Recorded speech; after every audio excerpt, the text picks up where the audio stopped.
what occurred in actually New England. A company was opened, and women were hired, and all of a sudden what happened was they became more independent. Of course, you know, they weren't dependent any longer on men to take care of them financially. And this is what we see as the situation going on. But now I'm going to go actually directly to clothing. I'm sorry to interrupt you. I'm not sure if the case is familiar to the group. Okay. We talked about it last week, though. Okay. But if you want to explain perhaps a little more about the crease before you go into the clothing. Okay. Okay. Yes, certainly. Let me do it rather in this way, so this way can be understood. Let me move this first, and I'll do like this so you don't focus too much here, and you're still focusing here. And I don't want to shut it off because I don't know how to turn it back on. So we'll turn it that way. Yeah. Okay. Now, just to go through this rather quickly, I'm going to divide the groups up, but I will actually need to discuss Romani history a bit before I do that. Okay? And let's start here, India. Okay? And we move through Persia, Armenia, and we finally end up at Greece. Okay? Now, one of the groups that ends up leaving Greece ends up in Romania. And here, Roma are enslaved for about 500 years. Okay? And of course, slavery means that people are going to be in various occupations, doing various things, right? Okay? So let's start with the Kildarash. This is one group. These were commonly the coppersmiths, right? The Lovari. Lov is Hungarian for horse. So that means that they took care of the horses, right? Then we have another group called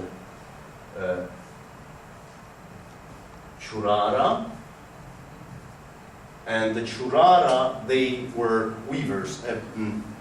You know, like the gold and like the rivers, you know, like silver and metals and things like that. They would like try to collect it from the rivers, right? We have another group called the Beyash. Now the Beyash don't speak any Romani of any kind. And the Beyash, right, the reason that they don't speak any Romani is because they were house slaves, and house slaves were not permitted to speak Romani, okay? Now there are many other groups, but these are like the major and largest groups that are spread throughout the world. Yes?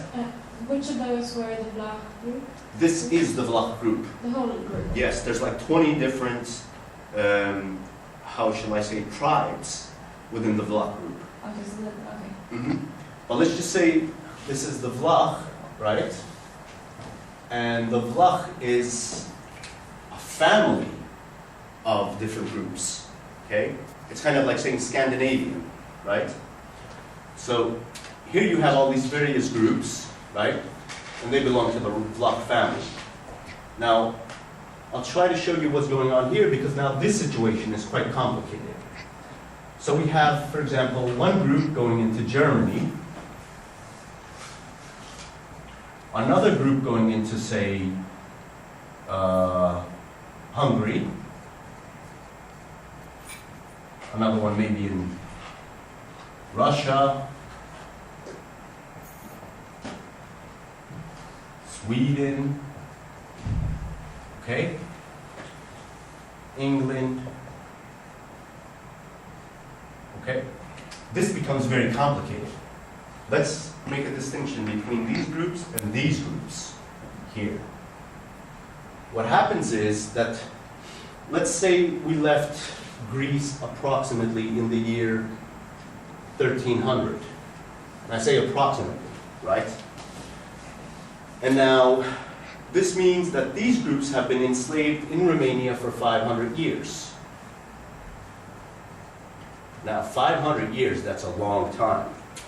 That means that these groups have integrated, more or less, culturally, traditionally, linguistically.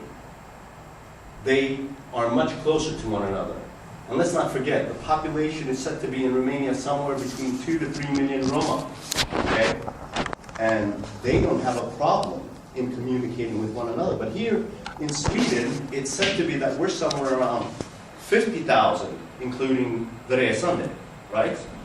And we don't communicate so easily with one another.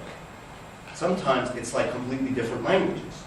Now, why is that the case? Because all of these other groups, we have been more or less apart from one another for about 500 years. About 500 years, right? Minimum, I'm saying 500 years. So these groups are far more isolated. So we might have a group in Hungary called the Rom-Ungri, which means they are Rom, Romani, and Hungarian here. Okay?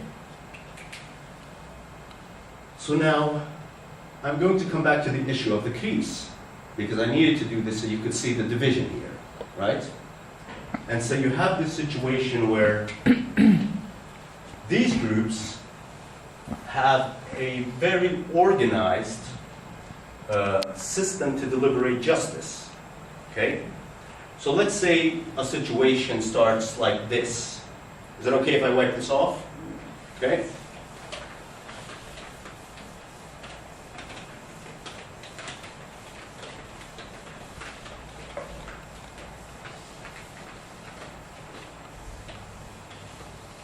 Okay.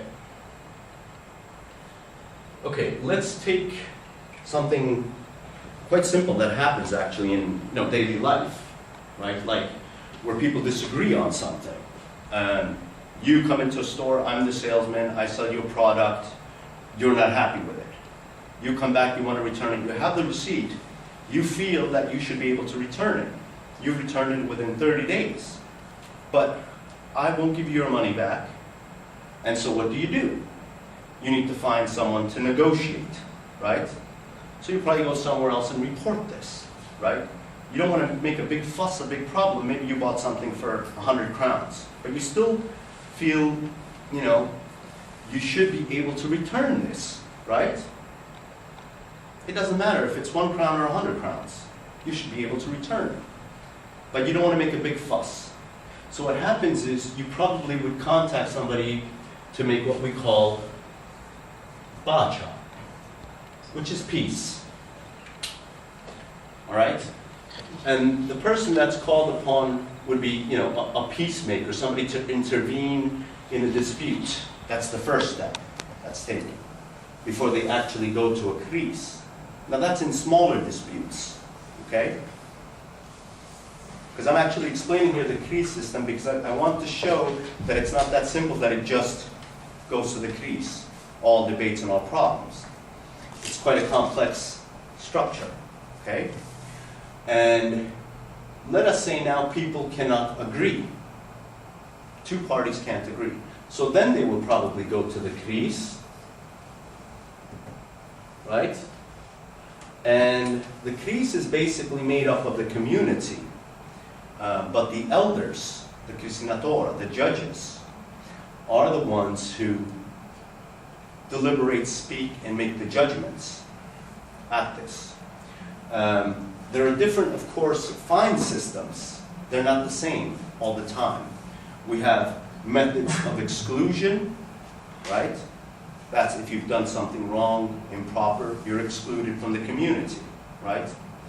Then you have, of course, various ways of doing this. For example, you can be fined if you've done something improper, right? Now, the fines, for example,